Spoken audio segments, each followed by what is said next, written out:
Well, everybody, welcome. Welcome to the Get MorAlpha show that's delayed now. For Monday, it didn't work. Today, for good luck, I didn't wear a shirt and tie. I wore this. And this is going to be great. This is going to be a great show. Let me full screen my monitor. I was ready to get a new streaming program. Well, it's great to see everybody. Okay, today was a huge day in the markets. I can tell my microphone sounded fantastic. So maybe switching microphones was the solution. What a good thing. All right, wow. That seems to have worked. So I'm using my favorite SM58 microphone. Okay. All right, welcome to the Get MorAlpha show. Today's topic is investment service providers and online platforms, but there's a lot to talk about. I have a fantastic presentation ready for us, but today the market moves so much that I'm going to have a market review. Now, I wasn't able to update a slide that I have on multiples. Because I've been having technical problems I've been working on here for the last hour. And there was a slide I was going to show you to show price earnings multiples updated as of today's trading, but it's still very, very useful, my slide. So let's get into it. Let's go into my presentation. Sure, my mic is working. Yes, my white mic is working. And the presentations, I'll be darned, I think we're in great shape here today. Here we go. All right, we're going to start the show off then with this statement. I'm going to make sure it looks great on the screen. I do have about 10 seconds of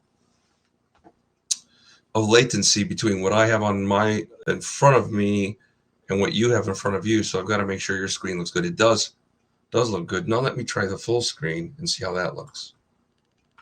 And the full screen, if it doesn't look bad, we'll stick to it. If it does look wrong, if we're missing pieces of the screen, then I will go back to this view, to that view. Let's see here. Full screen. Let me pull down. Looking pretty good, huh? All right. Here we go. So before starting, here we go. Let's get some work done finally.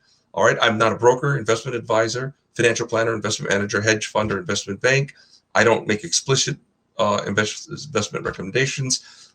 Speak to an investment professional before you make decisions. I'm unaffiliated and independent. All of this is for you. It's not for me. I don't have some other thing to pitch to you. My success is based on how well I teach. I believe in knowledge. I believe in knowledge in all things. It's philosophy, and I love it. It's my religion. It's philosophy, and that knowledge is the number one path to happiness, to anything and everything that you may wish and dream in this life. It's knowledge. It starts with that. I teach every investment approach. Some people wonder right away, is this a get rich quick? Is this a boring hold, buy and hold kind of a show? What is this? It's right in the middle. This is like me. I'm politically in the middle. When I teach investing, I appreciate some people want to day trade. You can learn a lot about day trading watching this show. Some people want to just buy and hold and be done with it. You can learn about that on watching this show. Some people may want careers in the investment industry on any level, any part of the investment industry. If that's the case, watch this show. Go back and watch older episodes. Come back and watch this one. Okay, if you have not seen older episodes, you may be better off watching an older episode right now than watching this one. Come back to this one when you're prepared by the others, because this is the 5th show, and I have already gone over a lot of great stuff. Okay, important announcement. I'm postponing seminars, live seminars. I've never been able to do a live seminar. I was just trying to schedule them, and no longer am going to because of coronavirus. I gave an update on coronavirus just a few minutes ago on YouTube. I'll give another quick one here in a minute. But here we go. Today's title again: service providers and online platforms. My roadmap. We're gonna go over the investing revolution that we're under. This is the reason I started this show, is we are undergoing an investment revolution. I'm going to give you a market update. I'm going to give you a review of investment types, return volatility, beta and alpha. Don't worry. This is not going to be highly mathematical stuff. This is going to be a review of stuff that I went over in detail, but that also wasn't too mathematical in prior shows.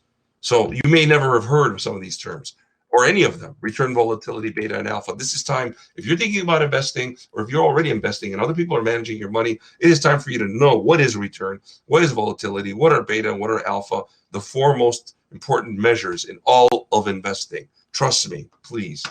Optimal portfolios.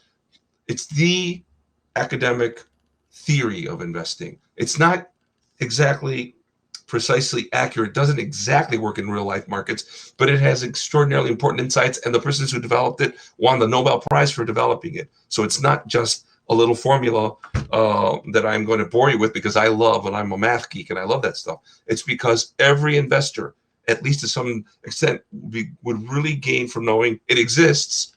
The investing world is not just some place where a bunch of rogues are out there stealing money from you.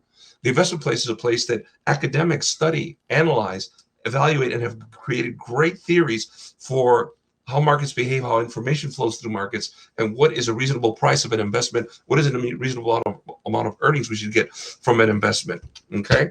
Things like, guess what? If you invest in the stock market over time on average, you do make money. Many people don't know that, and it's okay if you didn't know that. That's what this show is for. If you didn't know that, you're the perfect viewer for this show, all right?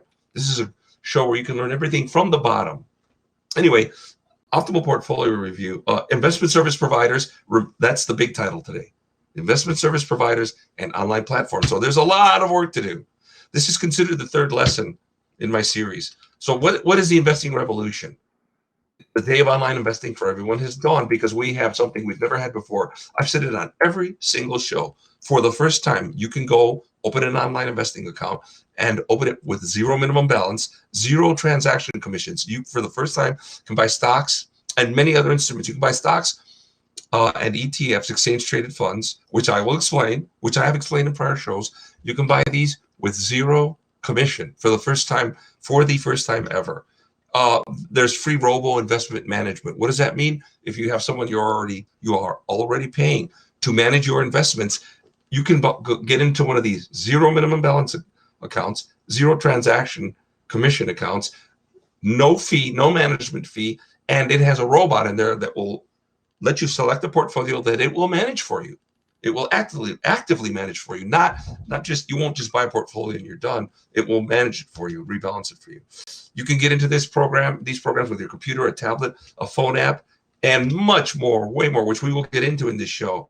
We have, and these are not offered by brand new fly-by-night teenagers somewhere in a basement. These are Charles Schwab / TD Ameritrade, who will be merging soon.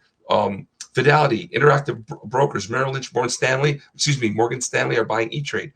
These are the most important brokers on earth. Here's your market update, okay? Kind of. So the market was down just under 5% today. It was down 15% from beginning of the year and down 19% from the highs in mid-late February. Those were all-time highs. And here's why I have been warning everybody from before coronavirus, before I believe I had heard the word coronavirus. I've been putting up this. So this is a familiar slide for people who have been watching the show, and it shows the price earnings ratio. This is a ratio of the value of all the stocks in the S&P 500 index and divided by how much all these stocks have earned in the past year, because there is a reasonable ratio, reasonable relationship, a reasonable proportion between the prices of stocks and how much the companies have earned in the past year. And historically, right on this chart, we see a green. Look at the bars. The bars show how often something has happened. The blue line is the price earnings ratio. Okay, and so if we look at, for example, the level of 7, price earnings ratio, the first level is 7. That has happened 4 times. That bar goes up to a 4. The price level of 8 has happened 5 times. Let's go to the tallest one. The price level of 18 has happened the most times. It's happened 13 times. Okay, do you see that? It's a blue number. The blue little tiny number 17. And the number, number 18. Number 17 is green because it's the average. And number 21 is red because that's where it was yesterday and around where it is today. Today it may be a little lower or a little higher, but it's somewhere in that range. So we're still way above average. And the orange is where we were when the market was at its records. And so here we go. Each one of these levels implies a certain amount of growth after inflation. Again, I went through this in detail in a prior show. The whole show, a large portion of the show was about this. But each level of price of a stock relative to its earnings suggests that investors expect the earnings to grow forever into the future at some rate. Okay, so the average, let's look at the green. Let's finish looking at the chart. Go to the bottom. So that's a historical low. You see the historical low popping up? That's zero growth. Expected earnings, zero growth before inflation. Average growth is the green. Orange was pre-coronavirus. And That was that was 2 days ago, March 9. We were at 21 multiple. That suggested around a 3.2 5.2% expected growth forever for stocks, not realistic.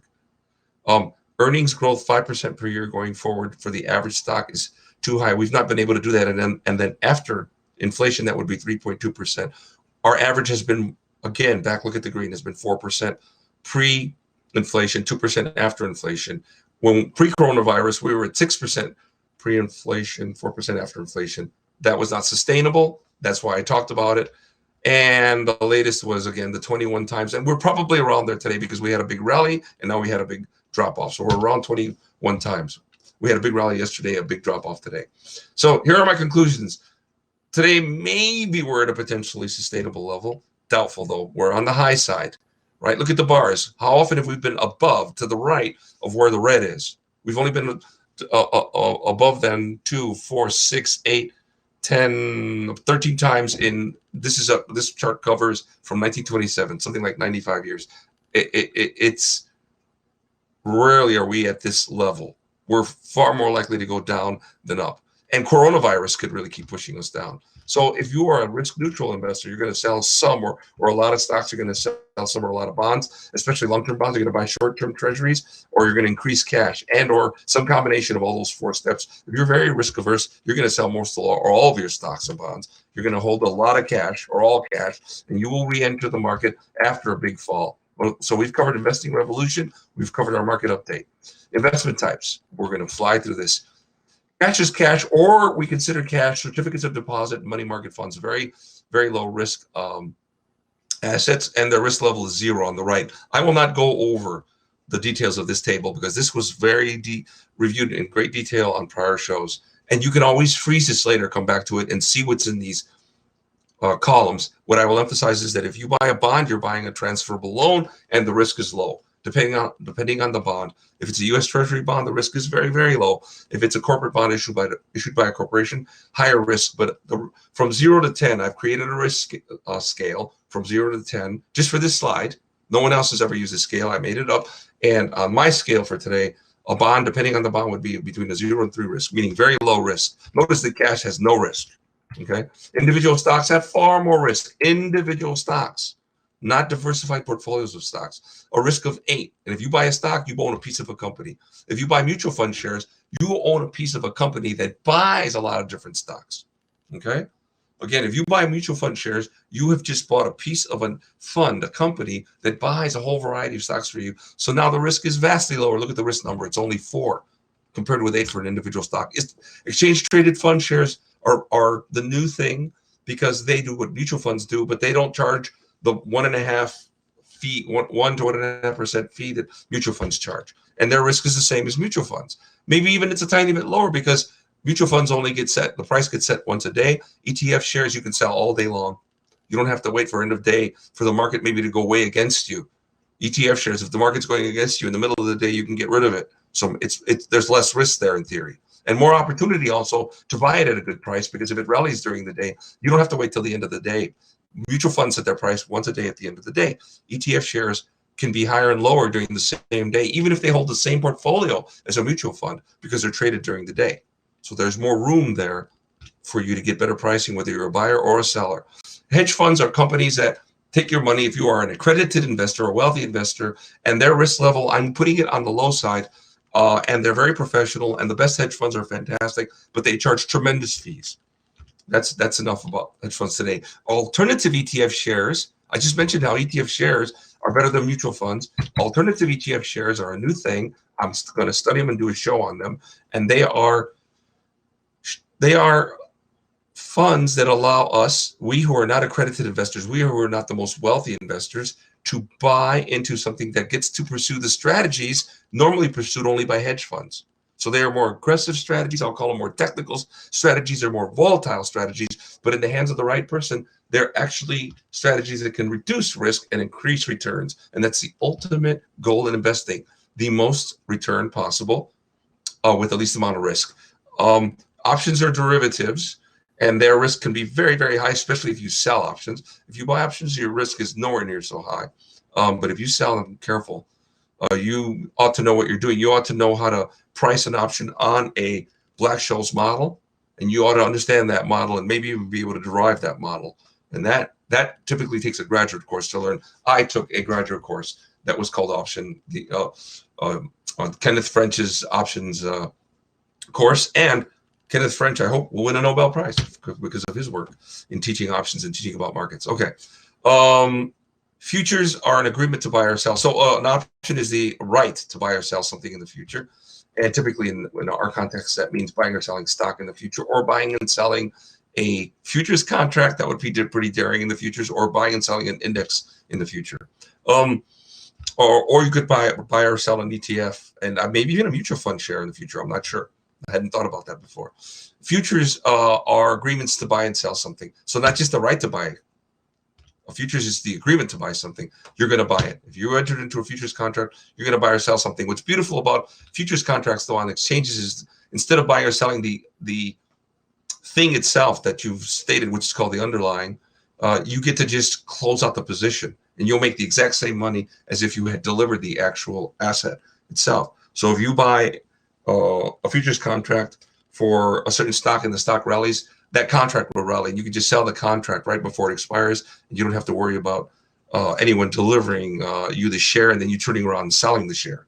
That's a whole mechanical process that you can do, but that you can avoid, and you would avoid a lot of risk in executing it by just buying futures contracts and selling the contract, and you're done. You've gained if you had a future share on an index or on a stock. So we've gone through three things: investing revolution, market update, and investment type review. Now let's look at return, volatility, beta, and alpha. We've taught these in the past. Return is the standard measure of investment profit. It standardizes, the number is a number that is standardized as to time, which is that it represents return for 1 year, profits for 1 year, and as to size, it represents profit per 100, per $100, per 100 pennies, per $100,000, per 100 million, per 100. And it's why they use that. This is why they use percent. Percent means per 100. So it is percent per year. It's quoted in percent per year. It allows direct comparison of any investment of any size for any period. So you can have an investment of $2 million for 3.5 months. You can have an investment of $1,000 for 6 years, and you can compare the return without doing any more math, and you can know which one performed better than the other, which one had more return. Okay, so return is the average income per year that you held an investment over the average amount you had invested for that period. And your income is how much you gained in value, how much your investment gained in value while you held it, how much interest it may have paid, how much you may have received in dividends if it contained stocks that pay dividends. You subtract your losses and you subtract fees you may have paid, and nowadays fees are very low. They're almost nothing. And you're divided by the average amount you had invested during the period. An example is if you had $1 of income on average over some period, and you had a $10 of average, 10 average dollars invested over that period. It could be 10 minutes, and it could be 10 million years. It could be any amount of money. But if your average income was $1 and the average amount of money invested was $10, you had a 10% return. 1 divided by 10 is 10%, 10 per 100. Volatility is a standard measure of risk. It measures unpredictability. It measures how from year to year, over time, the returns, the unpredictability of returns. It measures the unpredictability of returns over time, and it's called standard deviation as well. It means the exact same thing, because standard deviation is a formula in statistics that is how you calculate volatility. And the symbol in statistics for standard deviation is sigma, which I should put a sigma sign in here so we can see it, which is a Greek letter, the Greek letter sigma. The formula for calculating volatility is a formula for calculating standard deviation. And this is not the exact formula. This is I'm going to call it a conceptual formula. Average of volatility is the average of the actual return you got every period minus the average return. That is the average of the difference between actual return and average return. Even if that actual return was less, whether it was less or more than average return, they both weigh the same. In other words, losses don't offset gains.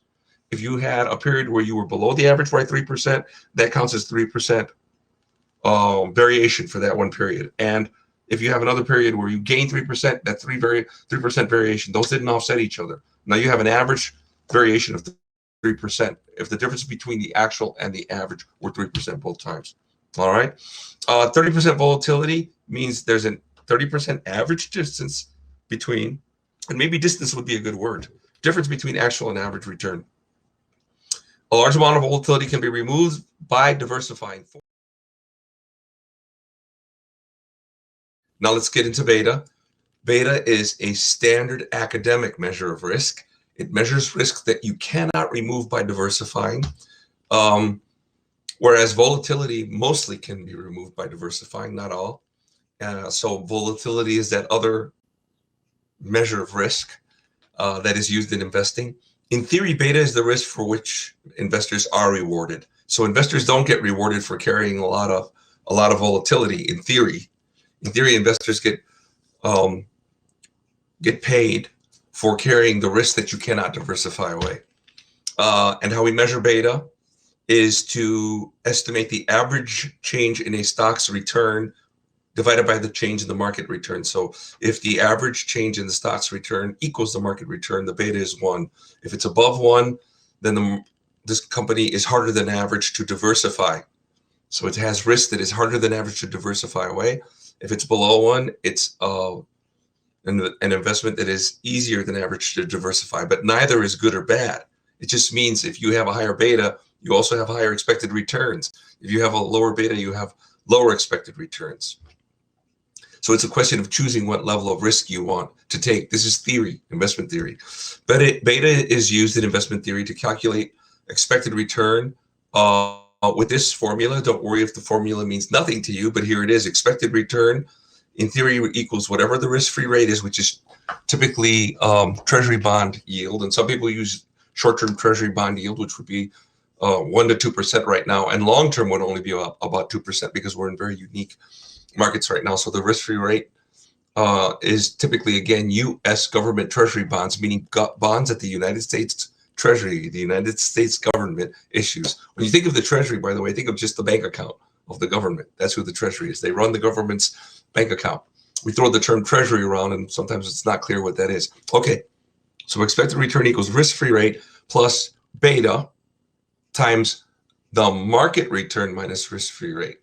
That's how we calculate beta. That's a formula from which we can derive beta, but it's how we calculate expected return using beta. And here's the example.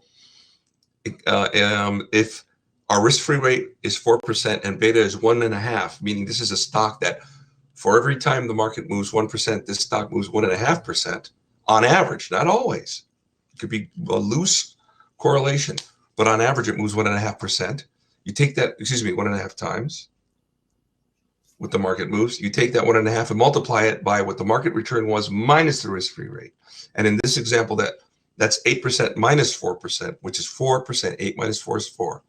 1.5 times 4 is 6. 1.5 times 4 is 6. That's the right end of our formula. So 4 plus 6 is 10. So that would be expected return. Look at the 10% way on the right side.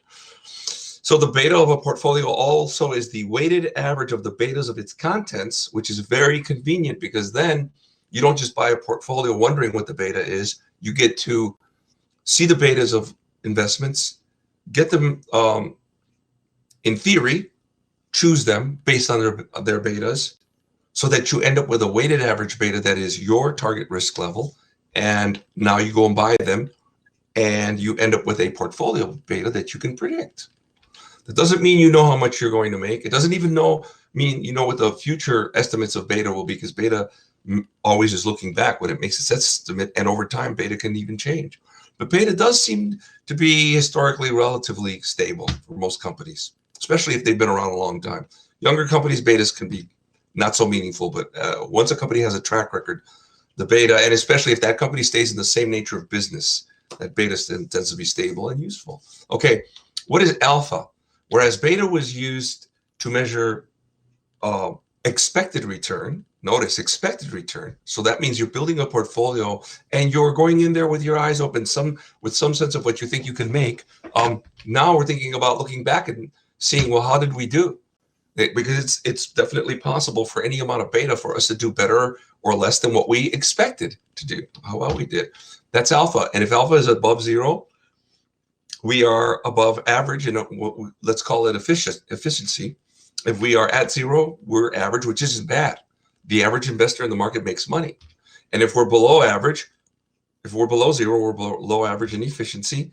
And average actual return, what you actually really make, is beta times actual market return plus alpha. So alpha is average actual return minus beta times actual market return. If you don't know algebra, don't worry about that at all.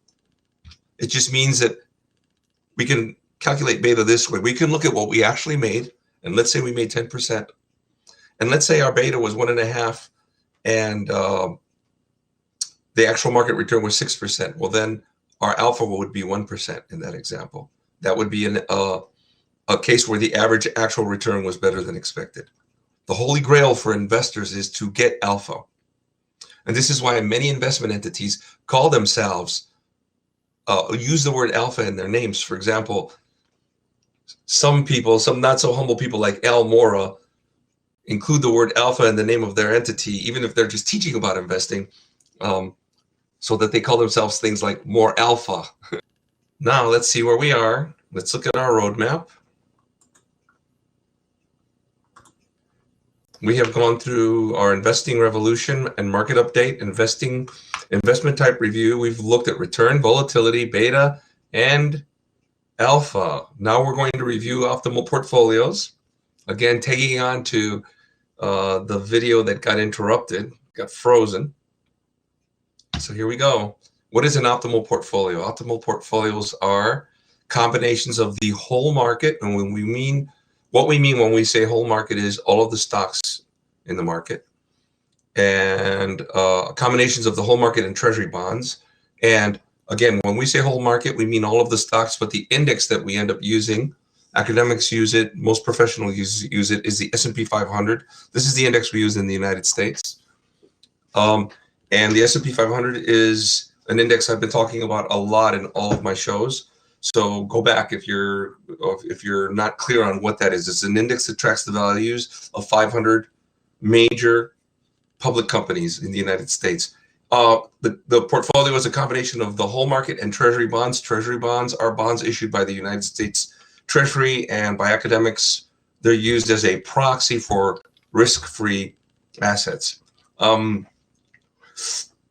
So here's the capital asset pricing model, which is the optimal portfolio theory.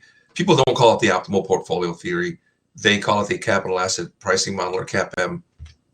And what we have is dots representing companies, and the height of each dot represents how much it makes or made. It has made, that's it. And then the distance to the right represents how risky the stock is. And if we put 4,000 dots in there representing the 4,000 companies that are traded in the US right now, publicly on exchanges, then we would pick, if we were choosing a portfolio, we would pick, or if we were choosing a stock, we would pick stocks that are on what's called the efficient frontier, the stocks that have the highest return for any given level of risk. And then there is this other thing on the chart that's called a risk-free asset, and it lies way to the left on the chart because it has no risk. When you go to the right, you start having risk. If you're all the way to the left, as is the risk-free asset, you have zero risk.